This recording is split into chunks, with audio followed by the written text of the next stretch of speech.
Hello and welcome to Tactically Torah. I am Heath Hayes, and here we are again. I just read Revelation 19. Here we are for Revelation chapter 20. It's getting exciting. We are legitimately talking about the return of our Messiah, Yeshua.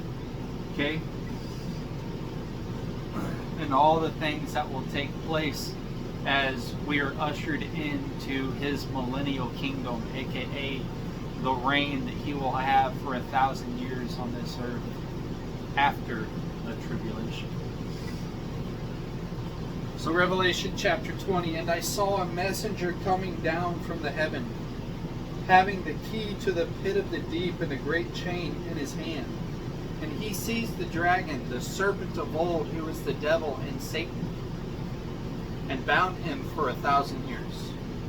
And he threw him into the pit of the deep and shut him up and set a seal on him so that he should lead the nations no more astray until the 1,000 years were ended. And after that, he has to be released for a little while. So the dragon, who is the serpent of old, who is the devil and Satan. So all these different names, one being, who will be bound for 1,000 years in the pit of the deep, and then he will be released at the end of the 1,000 years, at the end of the millennial reign, because that's what millennial reign, the millennium or millennial means, is 1,000 years. Okay, verse 4, and I saw thrones, and they sat on them, and judgment was given to them. And the lives of those who had been beheaded because of the witness they bore to Yeshua, and because of the word of Elohim. What is the word of Elohim? It's Torah. Who did not worship the beast nor his image, and did not receive his mark upon their forehead. Excuse me, upon their foreheads or upon their hands. They lived and reigned with Messiah for 1,000 years. And the rest of the dead did not come to life until the 1,000 years were ended. This is the first resurrection. Okay, so I want you to see right here in verse 5. That is in parentheses, meaning it's really not there. Let's see, can you see it? Well, can I see it? Where is my finger? Alright, right there. See the parentheses? And the rest of the dead? Right there. Okay?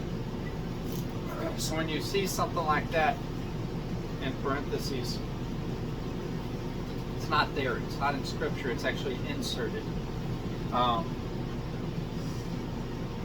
that insert, though, I do believe is relatively close to correct in terms of context. Okay, so, and the rest of the dead did not come to life until the 1,000 years were ended.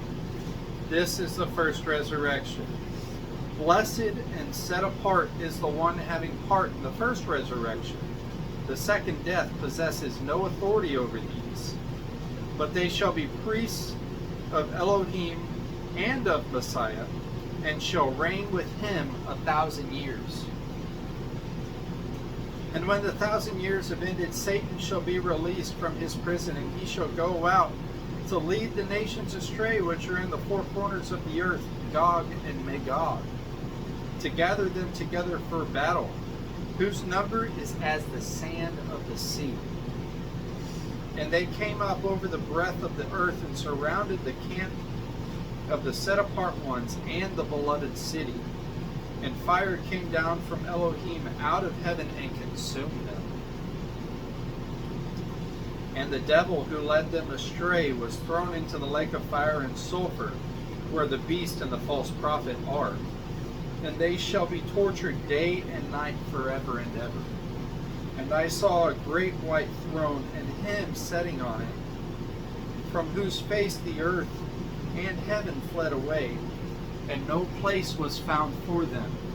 And I saw the dead, small and great, standing before the throne, and books were opened. And another book was opened, which is the book of life, and the dead were judged from what was written in the books, according to their works. It says, the dead were judged from what was written in the books, according to their works.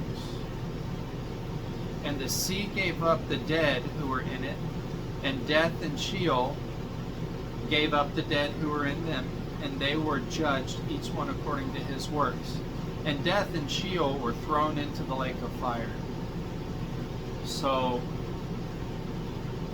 at this point, it says death and Sheol, or Hades, or hell, that location and the idea of death is utterly destroyed. It's gone. Meaning all those who are alive will continue to live forever and ever.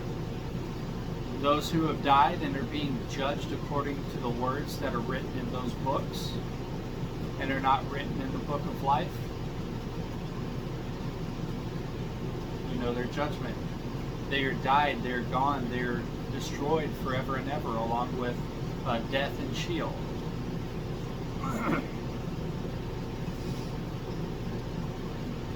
It says, and death and Sheol were thrown into the lake of fire.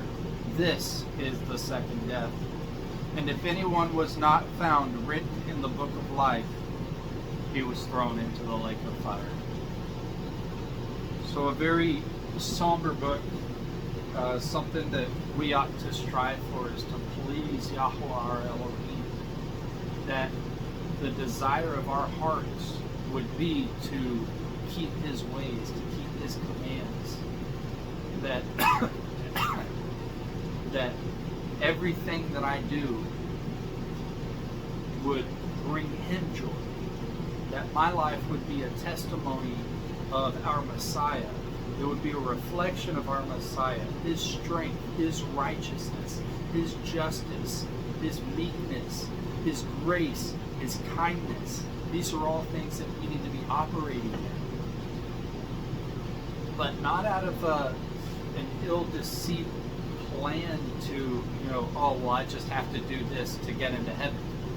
Well, first of all, we're not going to heaven. Heaven's coming here.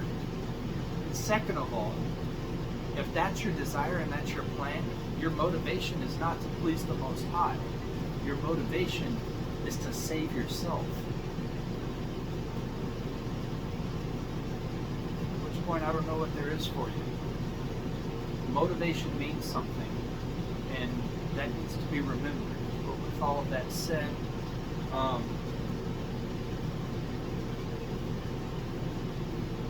there's a lot to unpack there in Revelation chapter 20. We'll get into that next time when we go through it again.